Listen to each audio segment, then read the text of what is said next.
Hello hi नमस्कार अपन समस्त को मो YouTube channel lucky learning point को स्वागत। तो चलतु आज आम 5/2/25 बुधवार चतुर्थ और पंचम श्रेणी लेसन नोट देखा। प्रथम पीरियड 10:30 रु 11:15। चतुर्थ श्रेणी साहित्य कलिका प्रसंग पहाड़र डाक। अभिनय करेंगे OD405 है येलो कोड। पिलामाने प्रसंगर द्वितीय दृश्य को अभिनय माध्यम देखाइबे। प्रसंगर द्वितीय दृश्य को पिलामानंकु नहीं अभिनय कराइबे। पंचम श्रेणी साहित्य कुसुम आमे भारतर शिशु प्रसंग कविता आवृत्ति करेंगे। OD501 है येलो कोड। पिला माने कवितार प्रथम और द्वितीय भाग को अंगभंगी सहित आवृत्ति करेंगे। कवितार प्रथम और द्वितीय भाग को अभिनय सहित आवृत्ति कराइबी। भावभंगी सहित पिला मानंको मो सहित आवृत्ति करने को कहबी। तापर पिला मानंको निजे करने को कहबी। सेकेंड पीरियड 11:15 12टा। Fourth class topic action song. Subject my English book. Specific objective recite the song and fill the blank. EN408 है yellow code. The students will recite the song and fill the blank.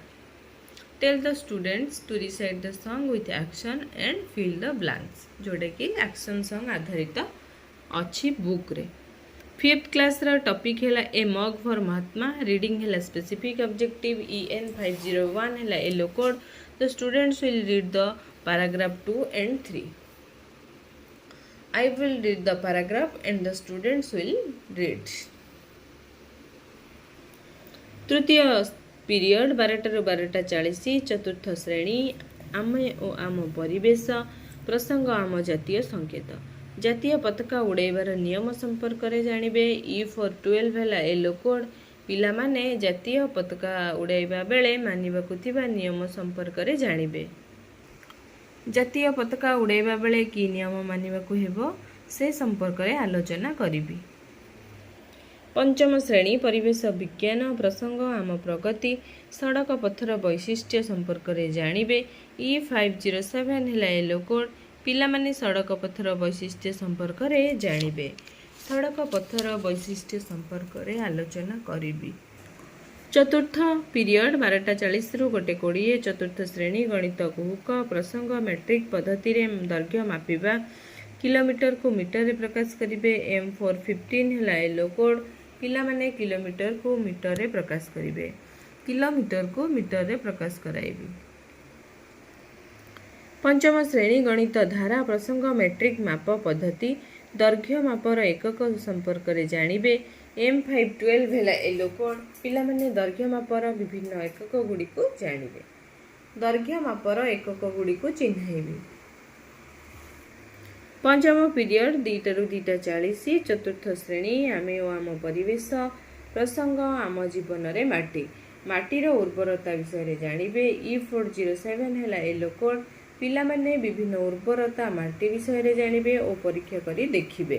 माटी glass LTLM विभिन्न उर्वर माटी विषय आलोचना करिबी और माटी आनी परीक्षा कराइबी।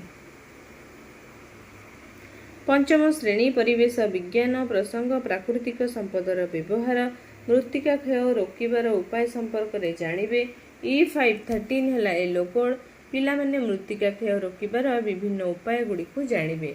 चित्र है TLM मृत्तिका क्षय रोकिबार उपाय संपर्क में आलोचना करिबी। षष्ठ पीरियड 2:40 ରୁ 3:20। चतुर्थ श्रेणी गणित कुहुक प्रसंग मैट्रिक पद्धति रे दैर्घ्य मापिबा। दैर्घ्य मापर जोग और वियोग करिबे। M415 है येलो कोड। पिला माने दैर्घ्य मापर जोग करी समस्यार समाधान करिबे। दैर्घ्य माप आधारित समस्यार समाधान कराइबी। पंचम श्रेणी गणित धारा प्रसंग मैट्रिक माप पद्धति अभ्यास कार्य करिबे। M512 है येलो कोड। पिला माने अभ्यास प्रश्नर समाधान करिबे। अभ्यास प्रश्नर समाधान कराइबे। सप्तम पीरियड 3:20 ରୁ 4ଟା। चतुर्थ और पंचम श्रेणी स्वास्थ्य और शारीरिक शिक्षा बगीचा काम करिबे। पिला माने गछर जत्न नेबे। पिला मानंकु नेई बगीचा काम कराइबी। तो ये थिला चतुर्थ और पंचम श्रेणी मल्टीग्रेड लेसन नोट।